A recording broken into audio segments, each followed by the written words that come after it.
This podcast is brought to you by Most Valuable Podcasts, leading the league in podcasting entertainment.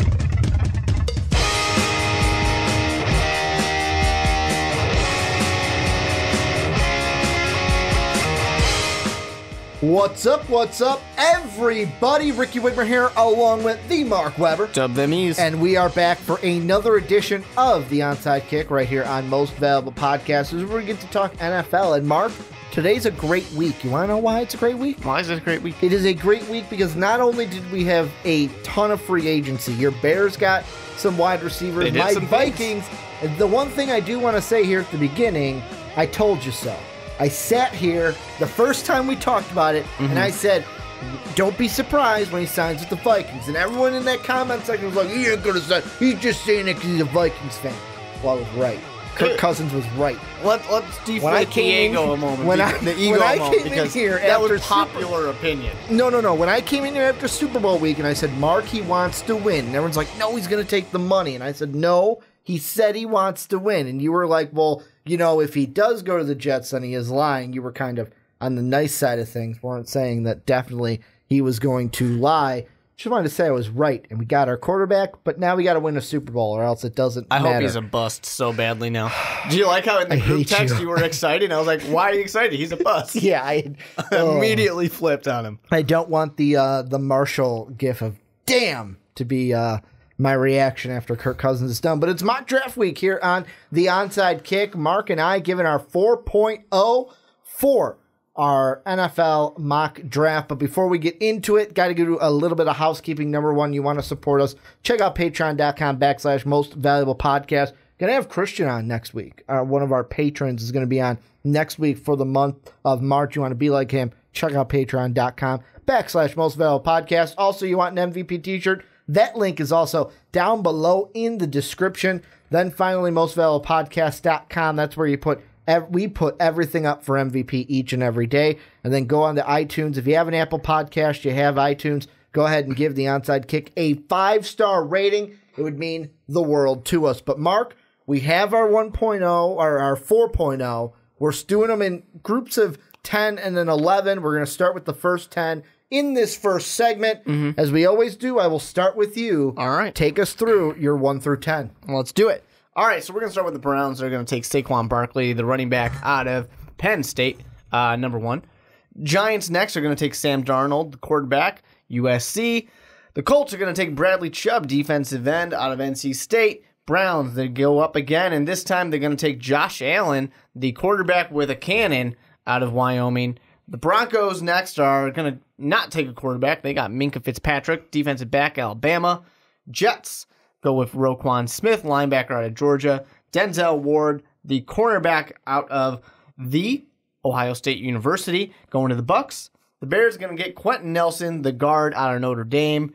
The 49ers take Calvin Ridley, the wide receiver out of Alabama. And then to, continue rolling the tide, the Raiders are going to take Rashaan Evans, linebacker out of Alabama. Well, I noticed something. It was either in my 2.0 big board or my 3.0 big board on the Primetime Podcast. I literally had it was like Ridley, Evans, Payne, back to back to back. And it was just, I'm doing the graphic and I'm like, Alabama logo, Alabama logo, Alabama logo, all in a row. But let's do mine starting at the top with the same Cleveland Browns, same pick as Mark had, Saquon Barkley, running back from Penn State. Then the Giants going quarterback, but I've got Josh Allen, the quarterback from Wyoming. Colts going with Bradley Chubb, defensive end, NC State. The Browns via the Texans taking Baker Mayfield, the quarterback from Oklahoma. At number 5, Quentin Nelson, the guard from the Fighting Irish, going to the Denver Broncos. Number 6, Sam Darnold, quarterback from the Trojans in Southern Cal, going to New York to be with the Jets. Number 7, Minkah Fitzpatrick, defensive back, Roll Tide, going to the Bucs. The Bears at 7, taking Denzel Ward, the cornerback from the Ohio State University. Number 9, the 49ers going Tremaine Edmonds, the pass rusher from VT. And then at number 10, the Oakland Raiders, but soon to be Las Vegas Raiders, will take Roquan Smith, the linebacker, almost said running back, the linebacker from the Georgia Bulldogs. And the first thing we're going to look at, Mark, is teams that either needed quarterbacks or got quarterbacks with this free agency. And I want to start with the Browns. Want to start at the top, well, the 1-4 pick, because for me, I was a little bit confused on what to do for the Browns, because originally, when I put it in, I was like, you know what? They've got Tyrod Taylor. Go Saquon at 1. Minka's there at 4. Take Minka Fitzpatrick. You've got Tyrod Taylor. But then when I came back to my mock, and I was like, you know what? Let me see Tyrod's contract. And I looked it up. I'm like, all right, he's for sure done at the end of this year. I mean, they could technically re-sign Tyrod, but do you want to look back and say, well, you know, Tyrod's decent. He was an okay starter for us, but really we should have got a quarterback within that 2018 NFL draft, and that's when I changed it. And for me, I went with my second quarterback off the board. I went with Baker Mayfield, the guy that I believe could go into Cleveland and have the attitude needed to be a winner with the Browns. What do you think with the Browns after the moves they made, bringing in Landry, Taylor, and Randall? First of all, I appreciate you putting your money where your mouth is here with this pick from when we talked about should the Browns do it, and you said yes, and you're sticking through it. You know, I think they could. They certainly could do that. Tyrod Taylor is obviously a bridge quarterback for them. Tyrod is destined to be a journeyman quarterback at this point in his career. Thank you, Buffalo. Which is unfortunate because, you know, he was good in Buffalo. Was not amazing, but he was good. It's better than Nathan Peterman. Who is currently their quarterback. So, well, for now. The draft until they hasn't draft happened their yet. rookie. Yeah. So, things will happen, obviously, with that. But for the Browns, yeah, it's obviously a bridge situation. They're going to look for somebody who can play and not have to have somebody else start. That's why, actually, I think both of us have really good picks for them with Baker Mayfield or Josh Allen, both being guys that, you know, it's not Josh Rosen who's sitting there thinking that's your most NFL-ready quarterback out of the group. These are guys who could use a year. Now, I think Josh Allen probably could use a year a little bit more than Baker Mayfield could, because Baker Mayfield's that kind of personality where he's really going to take over a team. It's going to be hard for Tyrod to fight that, I think, especially in a place like Cleveland. This is where Johnny Manziel was. You know, we all remember. I'm not comparing the two necessarily. I'm just saying we all remember how quickly people cheered to get Johnny out on the field. Yeah. It's like having Tebow as your backup. The crowd is going to turn on you the second you throw an interception. Johnny football. You know, or having Tebow. And Baker Mayfield, you know, same amount of syllables as Johnny Football, so it works really easily. And Josh Allen, I think, is the same way, but he's going to not necessarily get commanded as quickly. Here's the one thing I want to add, and I was watching NFL Live today, and it was Bill Polian, and I understand Bill. First off, let's be honest, Bill's an older guy. Bill's more a reserved guy, and he's been in that role of scouting players. Which guys do I want for the Indianapolis Colts? And he's got every right to say, hey, let my track record speak for myself, because we had really good teams with the Colts when Bill Polian was there. But he said the one thing, and this is where I kind of disagree with Polian. They're talking about Mayfield. And he said again, like, you know what, I'm the most accurate, I'm confident, and basically... He's pretty much said, I'm going to be the best. Yeah, basically, that he said he is the best quarterback in this draft. And Polian said he needs to show a little bit more humility. He needs to show it where if he stepped into, they said, like a situation like New York, to where he's even said, like, hey, you know, I'm going to step in, and I know that guy's been here for years, but my goal is to win that starting job. Which to me, I look at that and go, great, that's why I drafted you. Yeah, of course. Have that attitude. I mean, there's a different side to where you can, like, that attitude can go into an evil place, let's say. But it's like Louis Riddick said. You talk to the head coach at Oklahoma. You talk to that coaching staff. You talk to the players at Oklahoma. He goes, there's just something that just playing with this guy, having him on your team, anyone who's been a teammate of his or a coach will run into a wall for that kid. And that's the kind of power that he has, being a leader of a team, of an offense. Yeah, I think that there's a lot of good moves going on with Cleveland right now, and Tyrod Taylor is one of the kind of undersold ones here. The ones that people don't want to talk about so much. So, and part of that's because we know they're probably still going to draft a quarterback. They said, we're going to fix this quarterback situation. They kicked Kaiser out the first chance they had, which is good. He's going to I mean, for the Packers, now he's the incumbent backup, because I'm assuming that's what that means. No, he's not the backup. He's starting day one. I'm putting it out there. Aaron Rodgers, your time is done. He's done. They got to cut him. They got to cut him. He returned to the IR after he left it. They have to cut him. The league rules say they have to.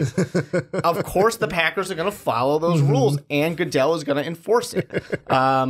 Instead, they'll cut Randall Cobb. That's why they are. Yeah. So they got rid of Jordy Nelson and Randall Cobb. Like, good enough, right? But the Browns obviously need it, but they've done enough. They've made some good acquisitions to say, hey, all of a sudden we might be able to compete. Let me see if I can find the comment really fast. Well, there was one that said they're the second best team in the division now, in our comment section. Exactly. That's exactly the one I was going up to see if I could find it really fast. But, it's kind of true in a way because the rest of the division's fallen off. It was like the Ravens. We're going to get to that. We're basically talking about three-fourths of that division today. Curry, 1, 2, 3. But, the Ravens took a step back. The Bengals, they're a team that, I don't think we're going to hit them today, but interesting to say they trade back. They're now at 21. Like, part of me goes, yeah, I know you get, they got, a tackle or a guard from the Bills. Yeah, I know you could need that, but it's like, couldn't you have basically stayed at 12 and got someone that could have helped your team even more?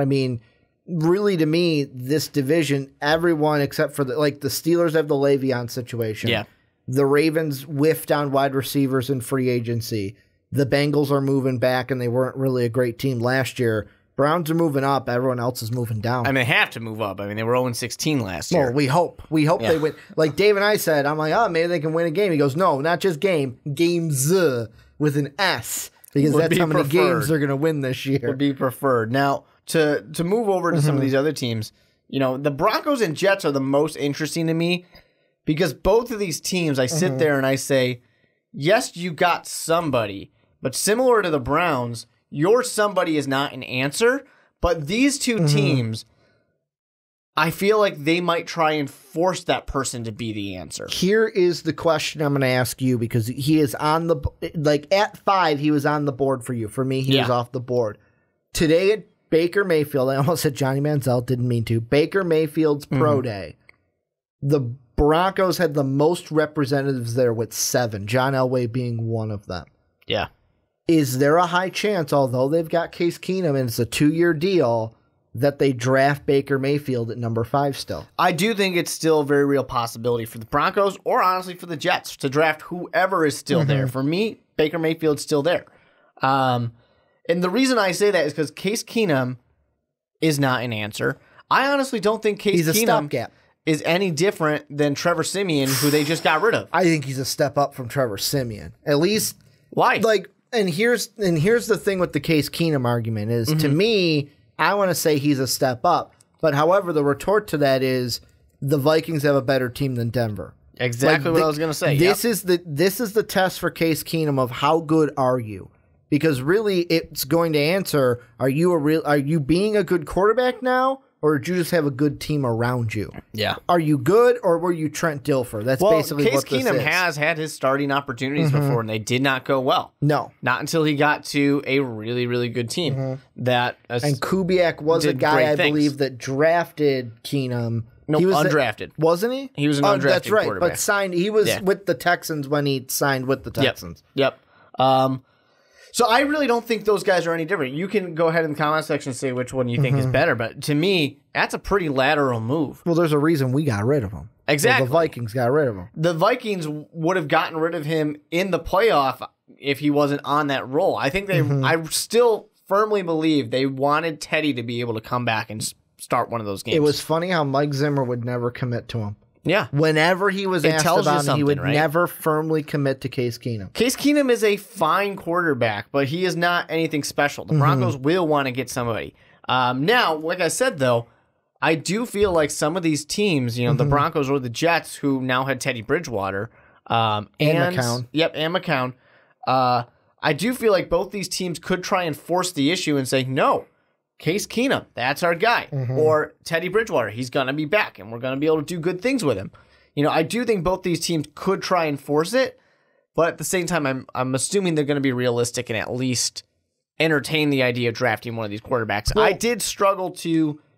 I felt that the Jets, more so than the Broncos, I really thought probably would strongly consider taking a quarterback, but they need linebacker help. Yeah, they do. But for me, this is what I was kind of thinking with these teams is, so the out of all the teams that you just said, forcing the issue of saying the guy we signed is our guy, the Broncos are that guy.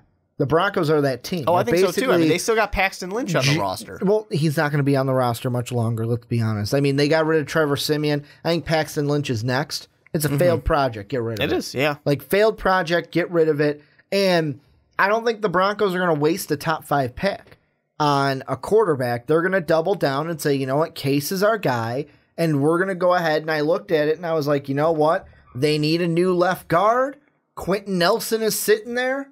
Go ahead and take Quentin Nelson, protect that new quarterback that you got. Either worry about the backup quarterback later, or say, hey, you know what, if Case doesn't pan out, then we're going to do it. Because another point that they brought up on NFL Live that I never would have thought about was that John Elway's the guy where when you come in, you better start winning, or else he will get rid of you so quickly. Because all John Elway wants to do is win. Win, win, win, because that's what he did when he was a quarterback. Yeah. So if you're not going to win, they're going to get rid of you, and they're going to get another guy. And I mean, and they've shown it in the past, too, of how quickly they are to kind of turn people over and say, all right, you're out of here. Yep. And that's exactly why I think they're the team. The Jets, though, both of their quarterbacks, McCown and Bridgewater, 1-year deals. So that's why I'm sitting there and I'm going, okay, Josh Allen's off the board, Baker Mayfield's off my board. Rosen or Darnold? And to me, both of those quarterbacks could fit with that pick. The reason why I go Darnold is from a leadership standpoint.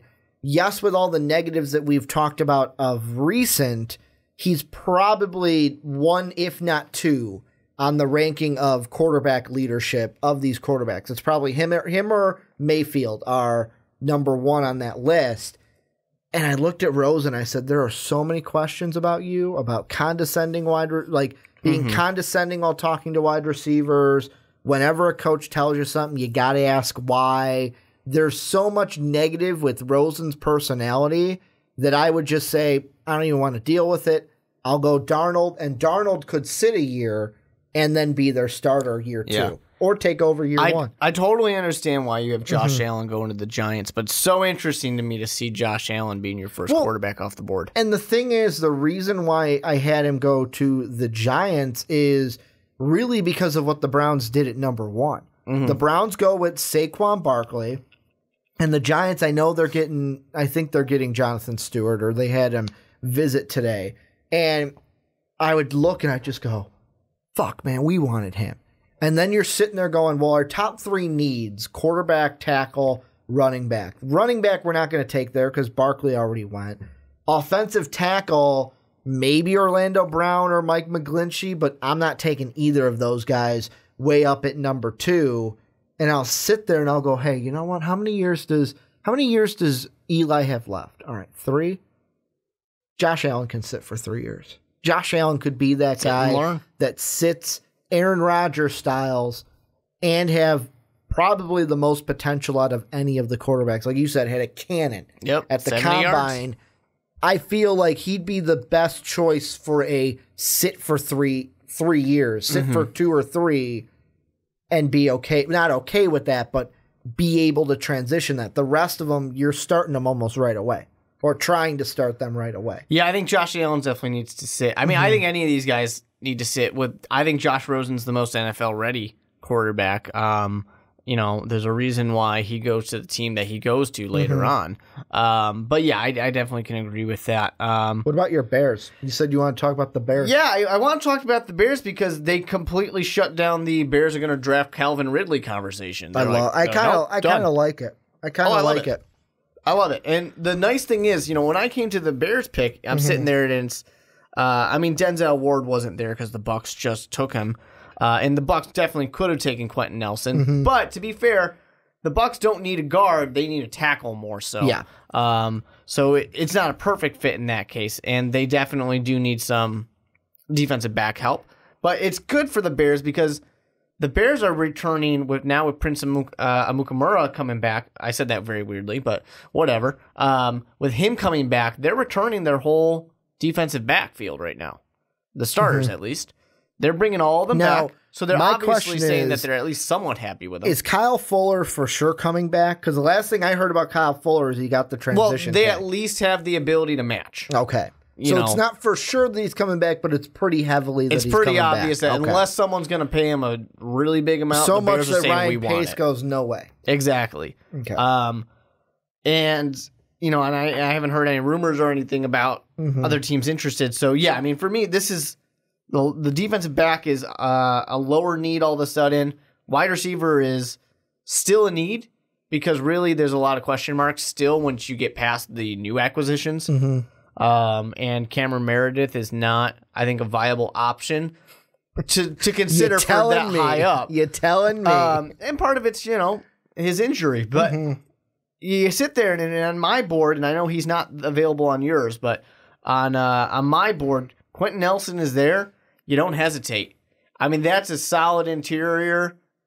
Injury issues aside with Kyle Long, obviously, but that's a solid interior with now Quentin Nelson, Kyle Long, Whitehair as well. The Bears need that would be great. either of the offensive line positions because, like, you've got, like, I'm looking at NFL and they put it perfectly. Tackle-wise, you can look to replace Bobby Massey or replace Josh Sitton, who's no longer there. And then offensive guard is in need. So really, any offensive line is good if you're a Bear fan. And Quentin Nelson is the best offensive lineman of the two positions in this draft. Yeah, like, there's no would question. It would be a solid pick. I mean, for once, the Chicago Bears, which they still have a lot of things they need to do, but for once, the Chicago Bears... they're nowhere near being done. Yeah, exactly. And the Chicago Bears, for once, are sitting there saying, well, we have some offensive weapons now. You know, they're trying to do that. They could totally go defense here. Tremaine Edmonds still on the board for my Chicago Bears pick. I could definitely see that happening for them. You know, some of the other defensive players would be nice, but you can't pass on Quentin Nelson if he's there. Last team I want to mention. This is going to take us into the second segment. So if you're on YouTube, this is a tease. If you're on Blog Talk Radio or podcast services around the world, this is going to be part A to part B that will go into the second segment. The Colts. We both have them at Bradley Chubb, but the question I want to ask, what's the probability that the Colts either A, get a call, and B, trade that pick back? That they get a call from a team, I'm thinking the Bills, and go ahead and trade back with number 3 instead of taking Bradley Chubb, being for sure what we need. Let's trade back, accumulate picks, and take a later first. Yeah, I mean, the Bills are trying to move up, so it's possible. The Cardinals could be one too, but when it comes to the Colts side of it, I definitely think phone calls could be made, especially if, let's say, the Giants don't take a quarterback. You know, Browns you have and all Giants 5 don't. quarterbacks on the board. If everybody's still there, it's very appealing to trade into that number 3 spot to skip the Browns, the Broncos, and the Jets. And it doesn't even have to be the Bills trading up or the Redskins or not the Redskins, I'm sorry, or the Cardinals trading up. It could be the Jets trying to skip in front of the Broncos and the Browns. Could be the Broncos. Yeah. Trying to skip ahead if they're looking for a quarterback. Exactly. You know, it's interesting. The Colts have a very desirable pick. Now, if I'm sitting there for the Colts, I don't know if I want to pass up on the chance of having Bradley Chubb on my team if he's there. Or, you know, or if it somehow is Saquon Barkley that's there. I don't know if I want to pass up that opportunity, but you want to know it's a very appealing pick. The only reason why I say the Colts need to trade back is because, 1, you get more picks. 2, I'm just going to use Bills and Cardinals as the example because they're the teams below the Jets that need quarterbacks. You take either one of those picks for me. Well, more so the Bills pick because I think the Redskins, you'll see why in a second, but you still got a guy like, if you're trading with the Cardinals, okay, we can go get a Harold Landry who could still be available at that point. If you go get the Bills pick, it's all right. Marcus Davenport could still be there. Like, there are defensive end type players that you can get later in the first round, and then you're getting an accumulation of picks also with that. You're not just taking one player. Hey, we're getting this pass rusher, and we got some more picks in this draft. You don't want to use the Chicago Bears Mitch Trubisky trade as the example. Because I think they got fleeced. No, not at all. Not when you look at the comparison of what I'm going to say right now. Okay. You want to look for the Texans trade for Deshaun Watson, or you want to look for the Chiefs. Give me a first trade next year too. Exactly. If you're just going to trade back with maybe the Broncos, something that's not much of a trade, or not much of a distance, and you're going to get some seconds, third, fourth, whatever it might be, that's not a good trade. Take your Bradley Chubb. I would say get that high level player. My ideal trade partner with the Colts would be the Bills. Give me the 12th, give me your first next year, and then give me later pick. A third, a fourth, a fifth, something like that. One more pick. Maybe even like if they could get, and this might be a little greedy, if they can get the 12th, next year's first, and then 2 picks later, that would be a steal. One is ideal, but if you could work 2 out of it and get like a third and a fifth or a third and a fourth, that would be like, we would be praising Chris Ballard after the night of the draft. Be praising him for what he did. And it's realistic in a way, too, because you think about a team like the Houston Texans. The distance there, not that far off from a distance between the Bills to the Colts. And that's why the second part we're going to go into in a second. But for my YouTube audience, let us know what you guys think down below about our top 10. Let us know who you would have in your top 10. What do you think about some of these teams? Let us know down below in the comment section. But Mark, let's move on into our next topic. And we're going through now, this is what, 11 through 21. So we add a pick for these additional 2 because, the NFL has 32 teams. That's the only thing I say, like on the NBA ones. The one thing I love about the NBA mock drafts is it's 10-10-10. 30 teams, you go 10-10-10. For us, we have 32. So we got to add that extra team. But some people go, hey, man, you getting a free team? Only 30 teams are in the first round. It just happens that there's 32 picks. Are you saying that the last 2 picks are basically the second round? No, the Browns and the Bills both have 2 picks. Oh, okay. That's what you're basically saying. 30 you were teams, thinking too far into it. I was thinking, like, what, are they basically second round picks because they're right by the second round? But they could be. You're right. Enough. The Texans and the Chiefs are left not out in the first round. But before we get into what we were talking about at the end of the last segment, let's go through 11 through 21. I'll let you go first. Started off the Dolphins at 11. Who are they taking? So Dolphins going with Vita Vea, defensive tackle out of Washington. The Bills getting Josh Rosen, quarterback, UCLA. Deron Payne, defensive tackle out of Alabama. Roll Tide. Going to the Redskins here. Now, the Packers are going to get Cortland Sutton, wide receiver, SMU. Baker Mayfield going to the Cardinals, quarterback out of Oklahoma. Ravens are going to get Mike McGlinchey, the offensive tackle out of Notre Dame. Now, going over to the Chargers, they're going to take Billy Price, the center, the Ohio State University. The Seahawks are going to re-up the Legion of Boom with Tremaine Edmonds. Somehow he's still there. Outside linebacker, defensive end, pass rush, whatever. Virginia Tech. Cowboys with Derwin James, safety out of Florida State. Then the Lions getting Josh Jackson, the cornerback out of Iowa. Finally, the Bengals, Orlando Brown, tackle, Oklahoma. And the one thing, before we get into the Bills, because that's who we're going to start with, the Dolphins, to me, that Vita Vea pick is now crystal clear. Like, if he's there, you get rid of Ndamukong Suh, get yourself a Vita Vea. Like, it seems like a perfect marriage for the Dolphins. But now watch, they're going to surprise us and draft a quarterback. Like a quarterback. But little side note before we get to the Bills. Looking back, like, that Ndamukong Suh thing is now a failure, right?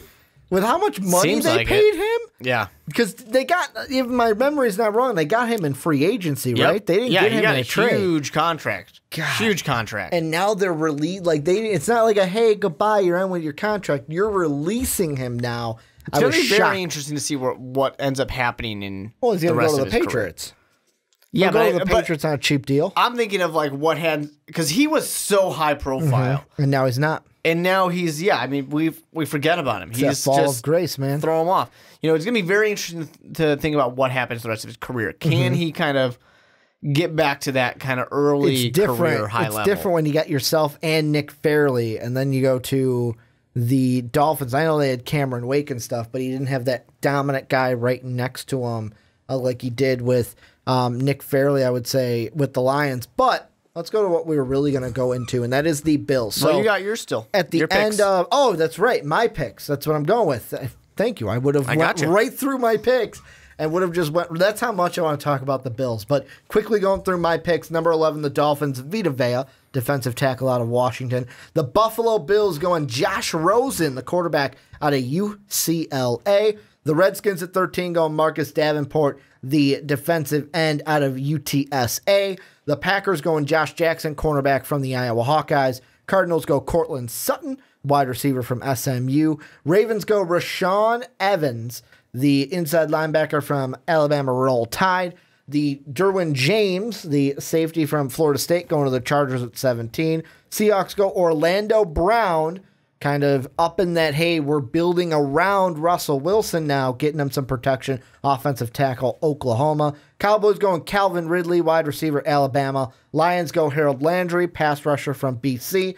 Bengals go Mike McGlinchey, the offensive tackle from Notre Dame. And then that rounds out. I almost went right into the next pick. You love the Bills. You love them. Stop and wait for the Bills for the next one. But let's start with the Bills because that's kind of the part B to our part A.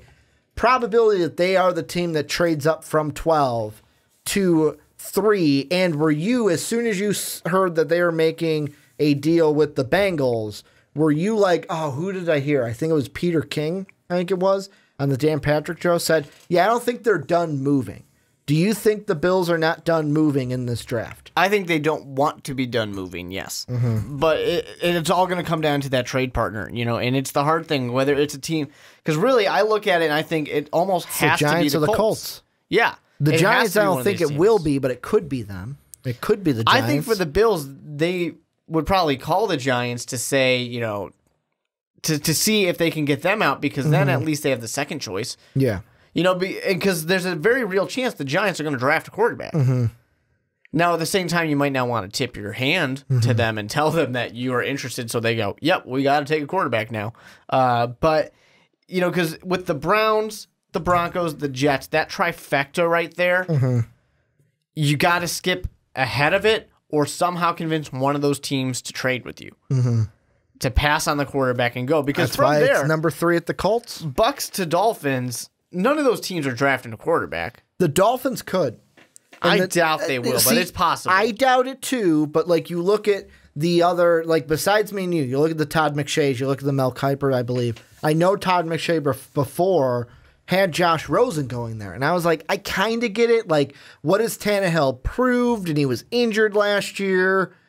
But to me, I go, the Dolphins don't need a quarterback. Ryan Tannehill is enough of a starter to be good, and let's see what he can actually do with Adam Gase. Because we didn't get to see that because he got injured in the offseason, and he never played a regular season game with Adam Gase. That's why, to me, I agree with you, but the Dolphins could go quarterback. It's not completely out of the picture. So I definitely think it's a very real possibility they do trade up, but it's a costly thing to do. They definitely put themselves in the position to do it. Because if you're going from, 21? Yeah, 21 from all the way up to 3, that's a big trade. It's possible, but it's a big trade. That's going to cost you a lot. Moving from 12 to 3, it's a little more doable in that case. So I definitely think they are the ones to do it. But at the flip side, if they can weather the storm, unfortunately, you got to take the gamble on whether you do it first because you don't get to see the Browns, Broncos, Jets. But if one of those two teams, or maybe two of them, don't take a quarterback, you're sitting pretty then.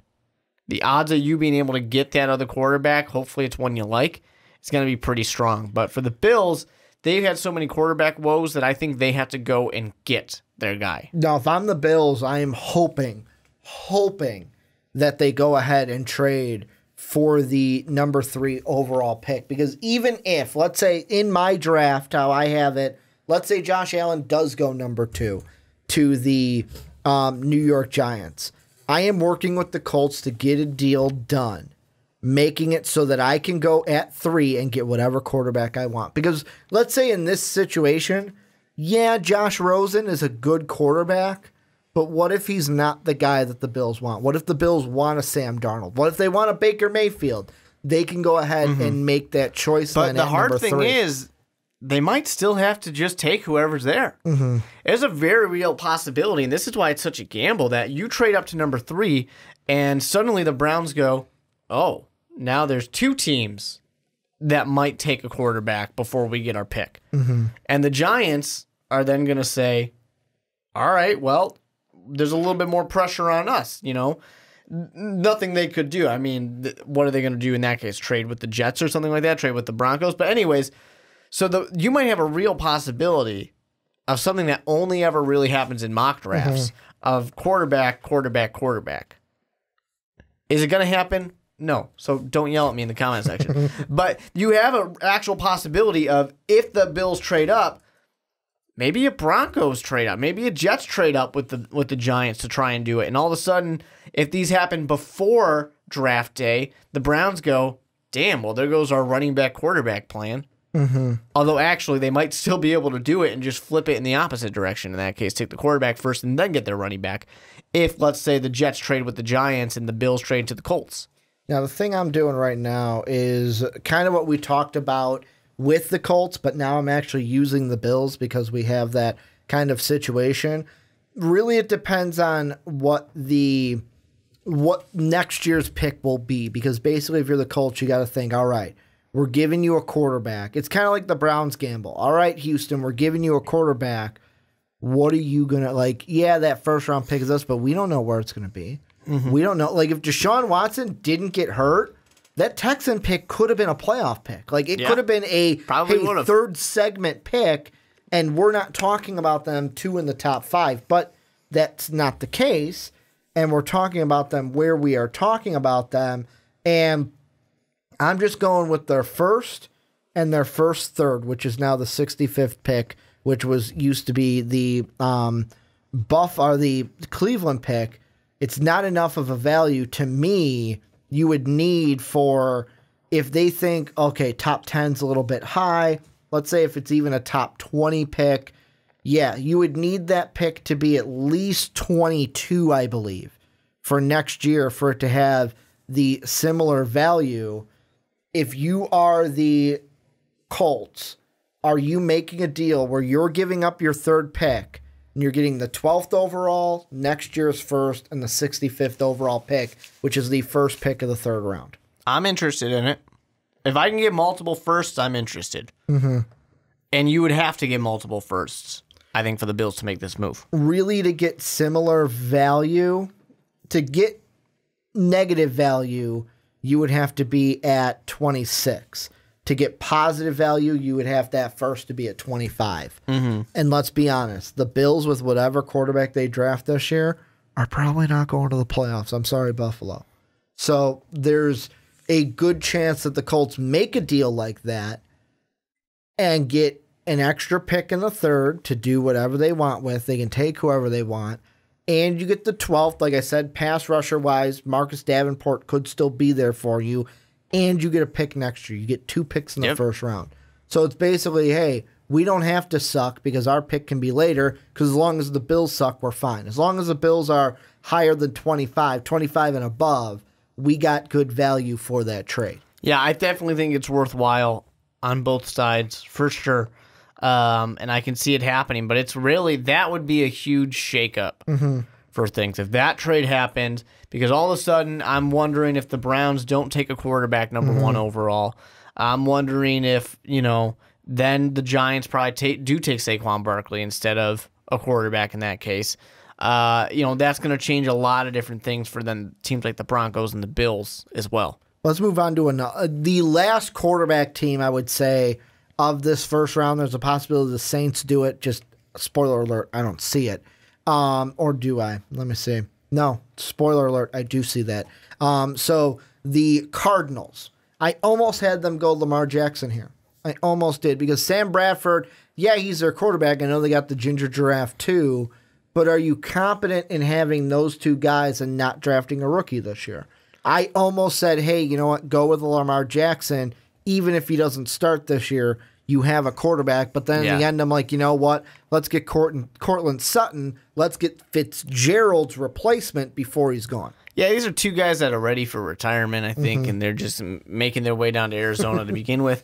No, but I mean, you look at it, and Sam Bradford... Well, the Ginger Giraffe just wanted a uniform that matches The rest of them. The rest of him, yeah. I think that, Sam Bradford is a good quarterback. No one's going to say he's not. He just can't stay healthy. He's injured. It's as simple as that. He just can't stay healthy. I mean, that's why we made fun of you guys when you guys drafted him for our traded for him. That first year with the Vikings, it's like, wow, he actually looked really good, and he stayed healthy the whole year. Yep. Next year, he's injured. Exactly. I mean, good thing we had Case Keenum this past year, but Sam Bradford got injured again. Yep.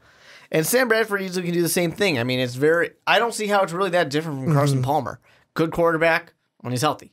But he's probably not going to be healthy when you need him. Then you sit there and you got Glennon, and Glennon proved that he's absolutely terrible. He got beat out by a rookie. He got beat out by a rookie and lost his job terribly.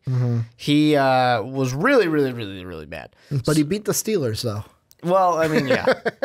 Steelers like to play down to the other team's level. So it's just one of those weird things. The Bears just beat the AFC North in general. It's just one of those weird things here where it's like neither one of these guys are really that. I mean, it's not that they're not good because of Sam Bradford being actually pretty good. It's just that neither one of these guys are someone who's dependable. Yeah. You can't count on either one of these people. So you sit there and you're like, Arizona, if there's a quarterback there, you got to take him. Now, because you had him go because Baker was there. Yeah, he's there. If Lamar Jackson was the only quarterback there, no. Lamar Jackson wasn't going to go in my first round. I just don't think he's first-round talent. Could he potentially go? Sure, he could possibly go. The quarterbacks have eaten up all the limelight here. And notice I said quarterbacks, not wide receivers. But, Baker Mayfield, if he's there, I do think the Cardinals need to go for it. This just popped into my head, so I'll ask it. If the Cardinals sit there at 15, they go, you know what, we really want a quarterback, but I'm not reaching here for a quarterback. Could they trade down at 15? Could they say, hey, let's find a partner that wants something. Let's try to accumulate draft picks. I'll feel comfortable taking a Lamar Jackson in basically for us, the next segment. So the bottom 11 compared to where I'm at 15, like a 27 and 28 pick. In my situation, Baker Mayfield will be on the board no matter where you are in the first round. I'm saying if Baker's off and Lamar Jackson's your top quarterback. No, I still don't think Lamar Jackson is first-round talent. Maybe you could pull to talk about Louisville like Teddy quarterbacks. Bridgewater Well, situation. that's what I was going to say. To talk about Louisville quarterbacks, you trade up with the Super Bowl champion Philadelphia Eagles and say, we just want the fifth-year option. Or the Patriots, because they always trade back. Yeah. If you just want that fifth-year option on him, sure, you could do that. And that's basically the second round, right? So I guess you could do it, but it's second round with a fifth-year option. Yeah. So it's possible, but for me, if I'm the Cardinals, they've got enough holes on their team that have popped up that, you know what, if I have to have Sam Bradford and hope he's there next year, I may be willing to do that if I'm not reaching for a quarterback. What about the Packers? What do you think of them? Because right now, like, the moves that they made in between our last podcast and this one, they trade Demarius Randall. They get Deshaun Kaiser from the Browns, like you said, their the starting starter, quarterback, because Aaron Rodgers went back to the IR. He's got to get cut. Why do you have them going wide receiver in Cortland Sutton? Well, part of me, while I started, I did initially think, from seeing things that happened, and yes, they do have Jimmy Graham, their new tight end. Because I'll be honest, I almost had them do the same thing as Sutton went a pick below me. Part of me was kind of hoping, is Calvin Ridley somehow going to make it to the Packers? I thought that would have been very interesting. It didn't happen. He didn't mind and didn't get drafted. It didn't happen for mine. He went to the 49ers because the 49ers are another one of those teams that they kind of missed out on some of the top-tier wide receivers. But for me, the Packers, you get rid of Cobb, something I saw coming a mile away. You get rid of Jordy Nelson, I don't think they've gotten rid of Randall Cobb yet. Not yet. Thinking about it. I'm hoping that by the time this podcast airs, it happens because it makes sense. 12 hours ago, it says that Randall Cobb expected to stay for 2018. Oh, I'm actually surprised. I thought there was a tweet from Randall Cobb that made it seem like he was expecting to get cut. He sends a message to Jordy Nelson. That's one of the articles I'm looking at. So either way, I'm surprised that Randall Cobb is still going to be there for this year, especially with cap reasons. But anyways, with Jordy Nelson being gone, you have room for a wide receiver. You need it. And yes, you do have a Jimmy Graham who is a good pass-catching tight end, but at the same time, he wasn't as instrumental in Seattle as they kind of expected him to be when they got him from New Orleans. I thought he was going back to the Saints. When I heard he's in talk with the Saints, I'm like, well, that's a done deal. He's going back there. He's going to play with Drew Brees, even though, like, Dave makes a joke during the fantasy year where I traded Jimmy Graham to him and he gave me Rob Gronkowski. He always makes a joke of, I didn't know Jimmy Graham slept with Drew Brees' wife. Yep, exactly. Because it's like he stopped passing it to Jimmy Graham that year. But that's what I thought. He's just going back to the Saints. Get the boys back in town, man. You know, the Packers are in this situation where they're clinging on to something. They did not have a ton of cap room. They didn't have enough to really make a lot of moves, but they definitely see the writing on the wall of the Vikings are taking this division. It's their division right now. You know, you have a young guy like Mitch Trubisky and a good defense in Chicago. Bears could be taking that second spot. Not this year, but in the next future. Year. Yeah, exactly. The Lions are kind of in the middle ground, but the Packers are falling back. And they need to do something. And they look at this team, they look at the roster and say, what do we have? Well, we have Aaron Rodgers. So they're just going to put weapons around Aaron Rodgers. And you get a guy like Jimmy Graham to be one of those weapons. And then you have to move into the draft because really with the amount of cap space they have, I think it's like $10 million or something like that, they don't really have room to do anything. Well, especially if they're not going to cut Randall Cobb. Well, they don't have enough room to actually go get anything or do much else besides depth and sign your rookies. Well, that's like when Dave and I talked about Richard Sherman. And I was like, oh, man, that would be... Like, I could see him in a Packer uniform. After we recorded that, I was like, well, that ain't going to happen. They don't have enough cap space to make that work. It's going to probably be either like the 49ers or like the dark horse I mentioned, the Lions, that ended up being the 49ers. But no, with the Packers, what I was thinking was I almost had them go Sutton. But then I was like, you know what? They kind of really need a cornerback. They didn't get Richard Sherman. You just traded away Demarius Randall. I mean, this was a guy on my big board stayed put right where he was because of the combine that he had. But let's be honest, the combine only shows you, as long as you're not a red flag, you're not anything to worry about. Like Orlando Brown, they were asking Todd McShay today, like, hey, did he do enough at the pro days? Like, well, he lost 5 pounds in 2 weeks. A little bit faster, did 5 more reps, still a red flag.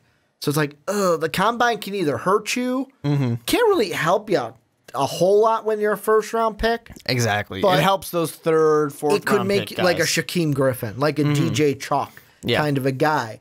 Whereas, like this, you know, I wasn't happy with your combine, but Josh Jackson giving them a shutdown, like, I don't want to say shutdown, but giving them a corner that can say, I'm going to be a ball hawk for you. I had 8 interceptions last year in college. I am going to intercept the ball all day. Kirk Cousins, it don't matter if they got him in Minnesota. I'm taking the ball away from him. Whoever he's thrown to, I'm the one going to be taking that ball. That's the only reason why I went with a Josh Jackson over a Cortland Sutton. What about the Ravens, who kind of lost, like you mentioned a little earlier, lost the wide receiver sweepstakes because they didn't really get anybody. They got, Ryan Grant on a 4-year deal and then Josh Brown on a 1-year deal? Yeah, it's an interesting one. So you wonder if they would take a Cortland Sutton if maybe the Packers, or in your case, the Cardinals, don't get him. You know, you wonder if they would go for somebody, would they then move to the next guy, Christian Kirk? You know, what are they going to do? For me, I had them go with the offensive tackle because my idea is, well, if I don't have the top tier wide receivers, I at least want to protect my quarterback to give him more time to let them get open, to eventually throw the ball. I do find it interesting that the Baltimore Ravens really didn't get that guy that you kind of expected them to have through the wide receiver free agency. They got some wide receivers, but it's not really any of the top tier type of players. They whiff a little bit for it. So it's just very interesting there. For me, you know, with Sutton being off the board, I didn't feel like it was a good value for them to take another wide receiver. Now, be honest when I asked this question, because I almost had this happen, but I shied away with it because I went defense. How stupid do you think that I don't have Calvin Ridley to the Ravens since he's on my board when the Ravens pick comes up at 16? If it was me, I would have had Calvin Ridley go to the Ravens. I'll put it that way. It's what I would have done then, if he's there. But defense is good. Mm-hmm. It's all right. I was Ricky. like, you know what? A wide, especially when you have, because like you get Ryan Grant, you get Josh Brown. These are guys who are kind of like at the best. To me, they're like B-list wide receivers. Yeah. To where, if I'm thinking movie wise, it's not. I'm not going to make that comparison because they were never as great as Bruce Willis was in Die Hard. But it's kind of like you're making the Death Wish movies. Like, those are the movies you're in. You're not going to be in the Avengers Infinity War. That's just not your style because you're a B-list wide receiver. And I looked at it and I was like, you know what? They can get a wide receiver later. They can get a Chuck. They can get a DJ. I'm trying to think of his name. DJ Moore, I want to say it is. The kid out of Maryland. That sounds They right. could get a James Washington if he falls. A guy like, I don't think Adam Lazar is going to be there for him when their next pick goes up, but they can get a wide receiver later, a skills guy later. Yeah, Calvin Ridley, some early on were like, hey, he's the best wide receiver in the draft. Remember when he was mocked to the Bears all day at number 8? I still think he's the best wide receiver in the draft, but, people have cooled off on him. I'm starting to like Cortland Sutton a little bit on Calvin Ridley. Not a lot, but just a little bit. I think that Cortland Sutton's going to be a better deep ball threat in the NFL from Calvin Ridley. But the Ravens, I could really see them going. I know neither of us did. I should have probably with Ridley, but they could go wide receiver at 16. The only question is, like in your mock, Ridley and Sutton are gone. What do we do? Do we go with a Lazar this early, a Washington this early, a Kirk this early? No. So they could look to offensive tackle and inside linebacker. But you can't be surprised if they do, because you definitely have surprise wide receivers that will go in the first round every now and then. So it's definitely possible. And I actually, when you look at our drafts and you look at recent years, it's a little surprising to not have more wide receivers going so far. Usually we got it. Like, this is probably the first time in a while we haven't mocked a wide receiver in the top, I would say, 8? Yeah. The top 7, maybe. Like, usually there's a wide receiver or a team that where it's like, oh, he's going to be the 5th pick in the draft. Or, oh, he's going to be the 3rd pick in the draft. Exactly. But this year it was like Calvin Ridley was there at 8, and then it's like it's fallen as of late with the wide receiver. Maybe it was just because how the free agent pool landed out. Like the Bears, how they got all their guys, and then it's like, oh, we don't need to take Calvin Ridley with the 8th pick now. We can go with a Denzel Ward. We can go with a Quentin Nelson. But this is where you guys come in. For this section, let us know what you guys think down below in that comment section. What are the picks that you liked? What didn't you like? What about the teams that we talked a little bit about in this section? Let us know what you guys think down below in the comment section. But Mark, let's move on into our final 22 through 32. If you're checking this out on podcast services around the world, you guys are a champ listening all the way through. If you guys catch this on YouTube, catch out the other segments as well, 1 through 10 and then 11 through 21. But Mark, take us through your last 11 picks of the 4.0 mock, starting with the Bills via the Chiefs at 22. So Bills going at number 22 with Connor Williams, offensive tackle out of Texas.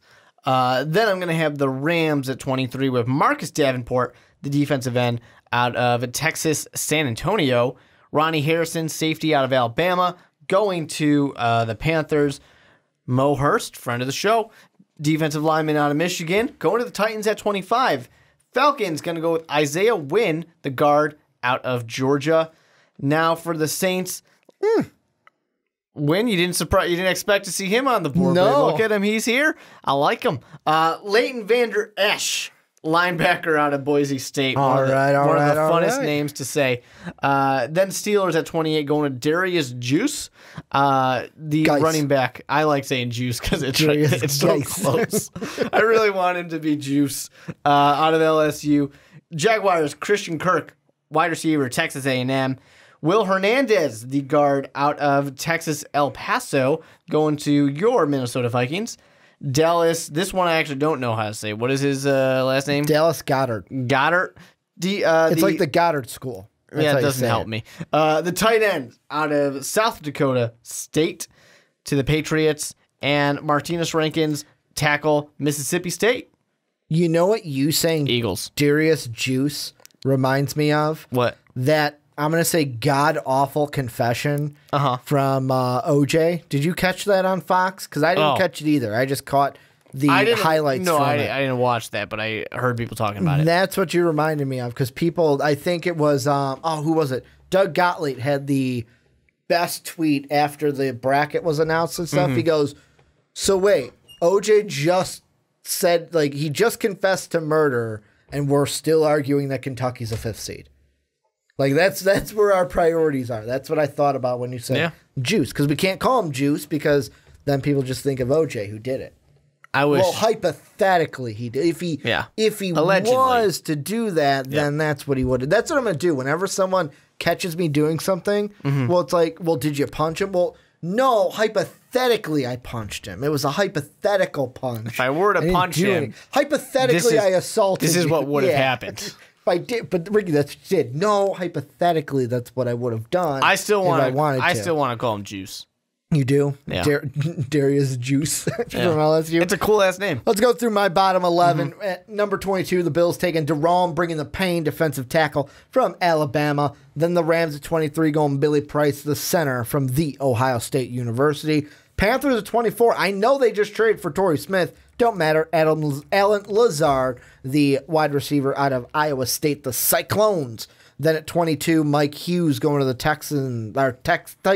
Titans, not Texans, Titans, cornerback from UCF. The Falcons at 26, taking friend of the show, Mo Hurst, the D lineman from Michigan. Then the Saints going quarterback from Louisville, Lamar Action Jackson. That's why I said not quite. He is going in this first round. He is going to the Saints. Then the Steelers at 28 going Ronnie Harrison, the safety from Alabama. Jaguars go Dallas Goedert, the tight end from South Dakota State. Vikings go Matinas Rankin, the offensive tackle from Mississippi State. Isaiah Oliver, the cornerback from Colorado, goes to the Patriots. And then DJ Moore, the wide receiver from Maryland, going to the Eagles, who just have a opening at wide receiver because they traded Torrey Smith. So that rounds out our first round. And the first team, I'll let you pick. Out of the 4 we have highlighted on the spreadsheet, who do you want to talk about first? Rams, Panthers, Steelers, or Jags? I'm going to say let's go with the Rams. All right. So I think it's interesting with the Rams because they made some moves. They made a lot of moves, and they're one of those teams that truly can go BPA. Because we've talked about the Marcus Peters deal. Then they go ahead and get Talib, so that's 2 corners. They don't really need a corner there. They could just go, like you said, BPA, who's the best. Yeah. I still think offensive line is who you go with and shore up that center spot with Billy Price. I think that's more, that is going a little bit more with the need, but, there's nothing wrong with that for sure. But I definitely liked the idea of Marcus Davenport, defensive end, because they have such a great strength. Well, if he's there, you take him. They have such a great strength there on that defensive line and on that pass rush that they have to just make it even deadlier. This team scores more points than most teams can even think about scoring. So if you can then be able to put that much extra pressure on a quarterback, you're going to easily win games next year. No problem. No questions asked. Do you see them maybe going like wide receiver because of the fact of everything that's going on with what's going on with the wide receivers with there? I know that I believe they made some moves wide receiver wise, but could that be a position they look at if they're not going to go edge, if they're not going to go center? They could, but I wouldn't really expect it. They certainly could make that move. I don't necessarily know that the value is really going to be there for them at this point. And there's some pretty decent depth at wide receiver to where they can probably make it happen in the second round. But yeah, I definitely think that really for the Rams, they're just going to take whatever is the best option for them right there. The Rams, honestly, if I'm them, I'm going to... Because that's right. Sammy Watkins is with the Chiefs. That's who he signed with. I think that if I'm the Rams, I wish I was a little bit further back in the draft because that means I did better in the playoffs. Yeah. But I wish that there was somebody I could then call, in the second round, top of the second round, and say, do you want to trade back up into the first round? Is there somebody you want? Do you want one of these quarterbacks? Let's pretend like a Josh Allen is on the board or a Josh Rosen's on the board still. You call those guys up and say, hey, You didn't get your quarterback in the first round. Do you want him now? Get that fifth-year option? Because the Rams are such a solid team already. Could you do the same that they thing? could do that to trade back and get more picks for the future. Could you do the same thing with like a Lamar Jackson or a Mason Rudolph? You could. Do you I don't think know that any it's as team appealing. would want? It might not be as appealing as the top five. The top five of quarterbacks is what I'm saying. But do you think they could pull off a move like that, where it's like, hey, you didn't get a quarterback, you didn't get any of the top five. We are offering you this pick. I don't think you can, because I'm going to sit there and say, yeah, I could trade up to 23, but I feel like I can probably trade to 28, 29, 30, And 31, still get 32. Yeah, exactly. Yeah, and I mean, with the Rams, to me, like, both of us technically have them going need. More so the second and third need, with linebacker being the best. But really, I find, like, the Rams have an interesting spot to me, because cornerback, they've shored up.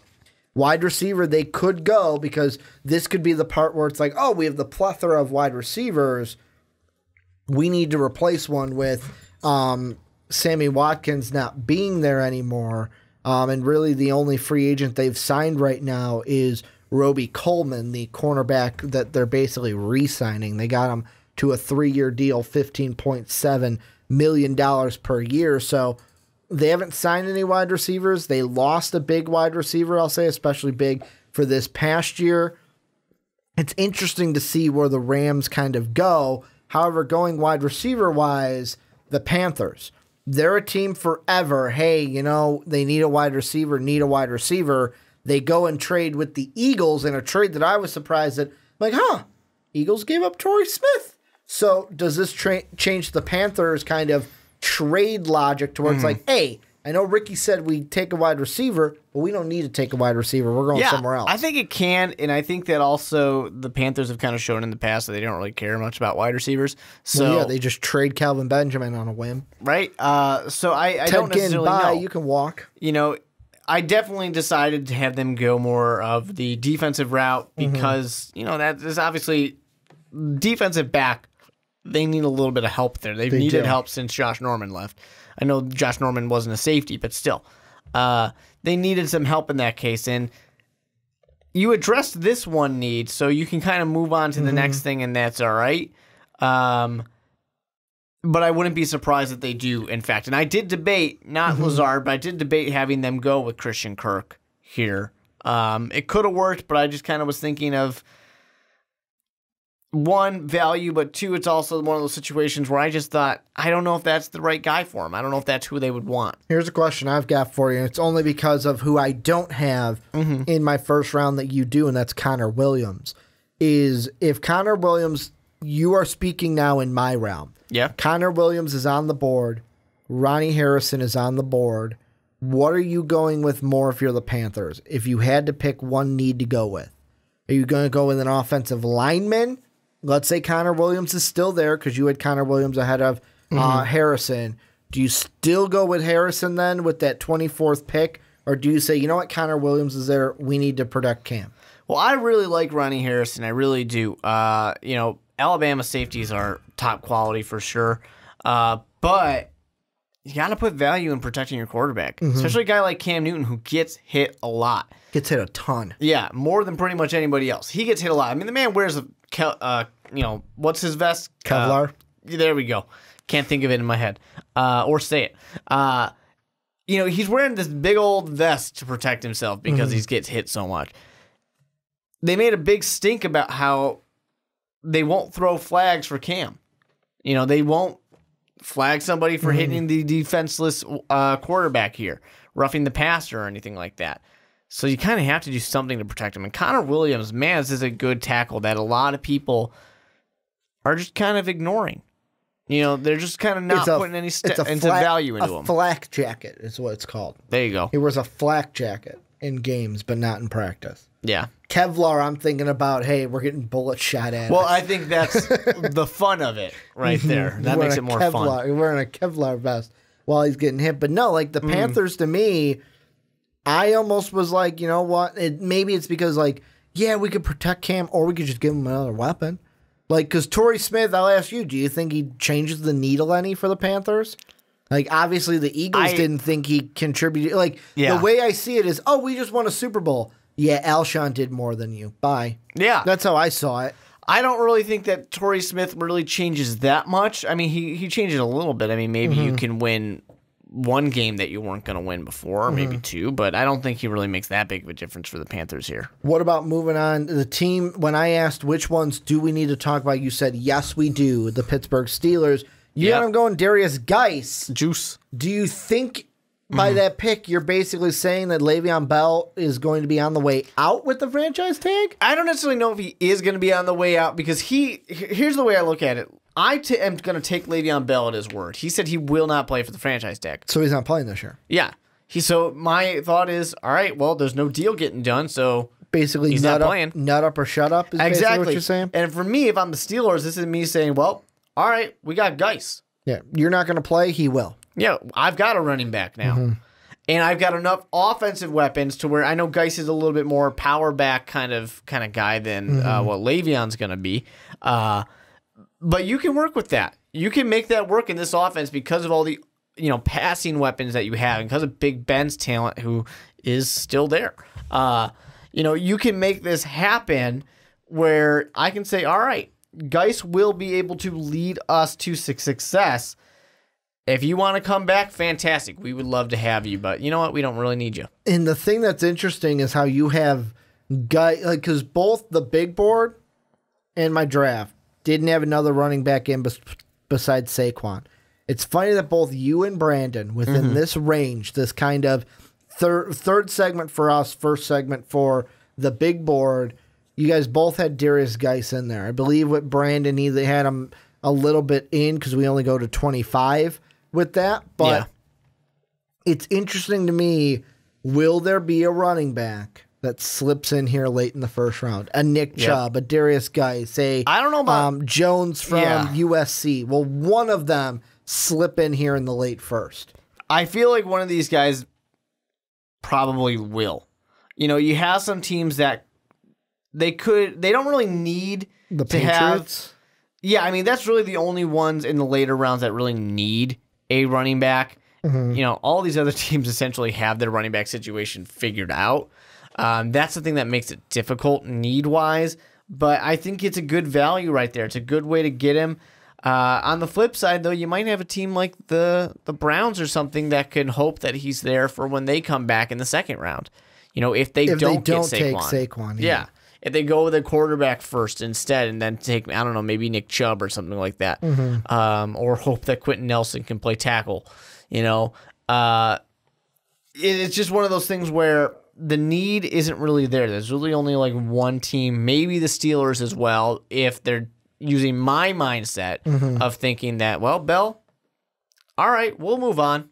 That's okay. Well, and it's interesting because will Le'Veon Bell go with his word, basically? And it almost reminds me of what we talked about with Kirk Cousins in a way, where you sat here and said, if Kirk signs with the Vikings, then yeah, he's telling the truth. Yep.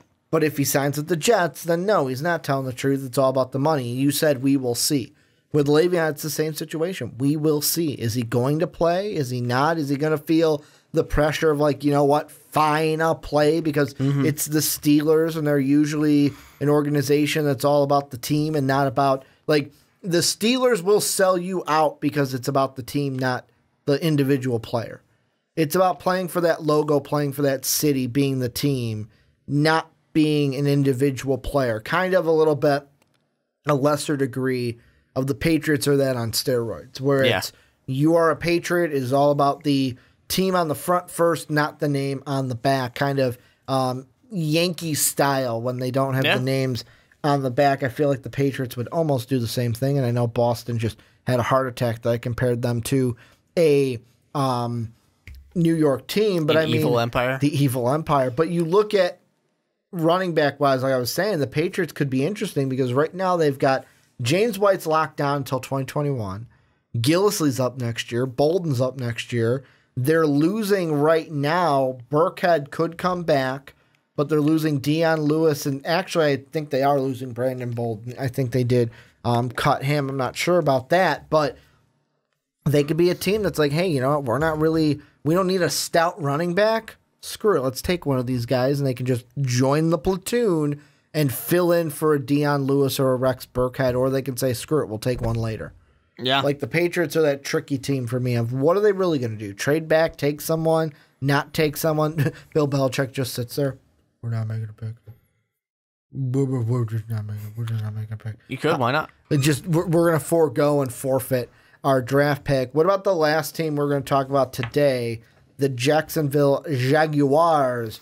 You got them going wide receiver. Yep. I got them going with tight end. Why'd you have them going with Christian Kirk? Is it because they lost Allen Robinson? You just lost Allen Robinson. Need to replace him? Yeah, I mean, you got what do they got right now? Dante Moncrief and Marquise Lee, I think, are like the top guys there right now. They got Lee back. Yeah, they signed him back, and I think they signed Moncrief. They signed Moncrief, you're right, to a 1-year deal, $7 million. And they signed Marquise Lee to a 4-year, $34 million deal. So you're not in a terrible situation for wide receivers, but I sit there and thinking you just lost Allen Robinson. I mean, that is who quality was injured talent. last year. So basically for the Jaguars, it's like, whatever, we got to the AFC title game without you. You did, but wouldn't it have been nice to have a quality wide receiver? It would have been. You know, that's what I kind of looked at it for. And Jaguars are one of those teams where they still got Allen Hurns, so now it's Allen Hurns. That's true. And They Marquise do have Allen Lee. Hurns.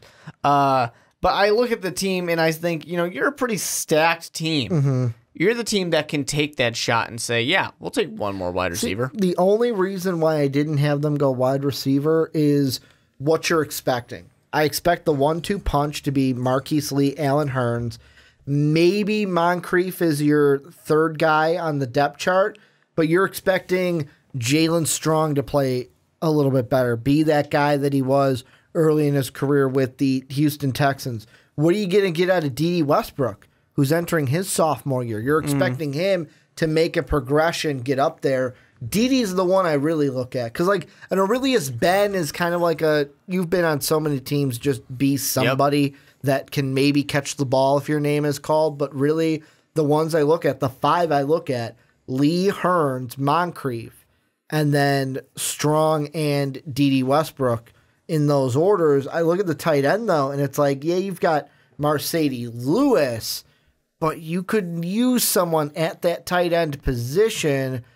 Why not? I know you're bringing in Niles Paul for a 2-year deal, but why not go out there? Why not grab a Dallas Goedert and say, hey, you know what? Mercedes Lewis has been on a good run, but you're kind of towards the end, more so the beginning. We're going to draft a rookie to kind of transition from you. I think an issue for Goddard, though, just fit-wise, is when I imagine the Jaguars and what they would really want out of a tight end, I imagine they want someone, because they are very run-focused, that they would like to have somebody that can block, and I don't think you're going to get that with this pick. So I just wonder about that, if that would be a good fit for them in that case. But, you know, it's not bad to have a receiving option, because we both went for receiving options. Could the Jaguars, and I'm going to throw out the same question I asked for that you asked for the Rams, could the Jaguars potentially start well, you know what? We're not going to take a wide receiver or a tight end. What team wants a quarterback? Oh, Lamar I definitely Jackson, think this is a Mason good spot Rudolph. for it. Is this the beginning of it, or were the Steelers the beginning of it? No, I think the Steelers have some things they could do. I think, honestly, the Steelers has a chance they could draft a quarterback. They could just do it. Big Ben's not going to be around for that much longer. True. But yeah, the Jaguars definitely. If the Steelers don't draft a quarterback, I think the Jaguars should probably pick up the phone and say, all right, who wants it? Anybody want to trade up? Do you think any team, I'll ask you this, but 29 through 32, is there going to be a team that moves up for a quarterback in this round? And if so, which from 29 to 32 is making that deal? Well, it depends on who didn't get their quarterback. I mean, in my situation, Let's say, for example, based the off Broncos. of your situation. The Broncos and the Jets both, let me double check on the Jets. I have the Jets draft quarterback. I did not. I didn't think so. So the Broncos and Jets both did not draft a quarterback. Those are both two teams that need a quarterback. In that case, I would see the Jets trading up. The Broncos, I still think maybe they're going to try and force the Case Keenum thing.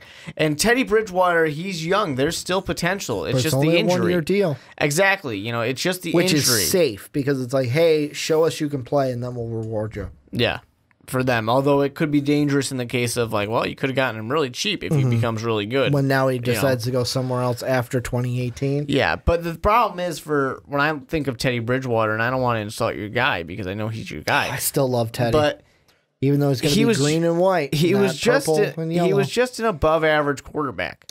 I loved him. He was not amazing. He's not bad, but he's just above average. Mm-hmm. So even so, if I'm the Jets, I'm thinking I might need to trade back up and get somebody. Any final thoughts before we wrap this mock draft up? My final thoughts is that they're going to change again very soon because free agency's not done yet. Things are still going to happen. Now, here's a question I want to ask for you in front of everyone. Okay. I'm going to have this conversation on the podcast rather than off the podcast. Mm-hmm. For the 5.0, because I know you've mentioned this before. Yep. For the 5.0, do you and I do trades? Or basically, if, let's say, for the 5.0, the Bills work out a trade with the Colts, in my mock draft, the Bills are now at 3. Do we do that for the 5.0? I don't think we do that. I don't think that me and you do that because it's the way we have our podcast set up where we both have our mock draft at the same time. Is set. Exactly. And it gets weird and wonky when you start saying, well, I had this team trade, and I don't think that's a good fit. Should we do a joint one that's with trades? Or it would probably be too close.